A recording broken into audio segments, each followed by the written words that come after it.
Hi Cigna గారు ఎలా ఉన్నారు? కొంచెం లావ్ అయినా కానీ పర్లేదు.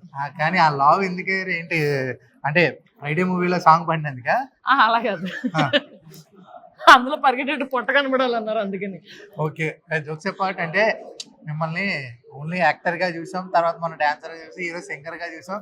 అంటే చాలా డాన్సర్ ఎప్పుడు చూసా అంటే షోస్ లో డాన్స్ చేస్తుంటారు కదా నార్మల్ గా.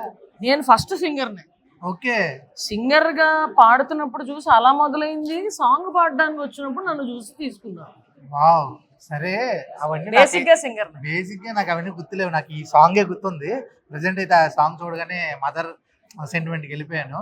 అసలు ఫస్ట్ ఐడియా ఎవరు ఇచ్చారంటే మిమ్మల్ని పాడండి మీరు పాడండి అని అడిగినప్పుడు ఓకే ఎస్ నేను పాడతా అన్నా, లేకపోతే వేరే చాయిస్ కి వెళ్ళండి? యాక్చువల్ గా ఈశ్వర్ వాళ్ళు నాతో పాటు వాళ్ళు మంచి ఫ్రెండ్స్ అయిపోయారు ఈ షూటింగ్ జర్నీలో.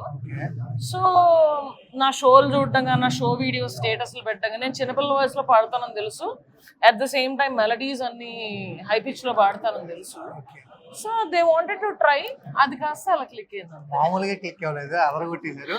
అలాగే అంటే ఈ రోజు మదర్స్ డే కాబట్టి మీరు అప్పుడు చెప్పలేంది ఇప్పుడు ప్రేక్షకులకి మీ మదర్ గురించి ఏమైనా చెప్పాలంటే? నేను ఎప్పుడు ఏది ఆపుకోలేను, అన్ని చెప్పేశాను. మా అమ్మకి చెప్పాను, ప్రేక్షకులకి చెప్పేశాను. ఓకే, మనం ఎప్పుడు ఆపుకోలేదు అంతేనా? అంటే ఇప్పుడు చూస్తున్న వాళ్ళకి చెప్తాం కదా, అంటే మీరు ఎలా ఉండండి అదైతే చెప్తా. Happy Mother's Day. అండ్ మీరు ఫస్ట్ సపోర్ట్ చేయాల్సింది మీ మదర్ని.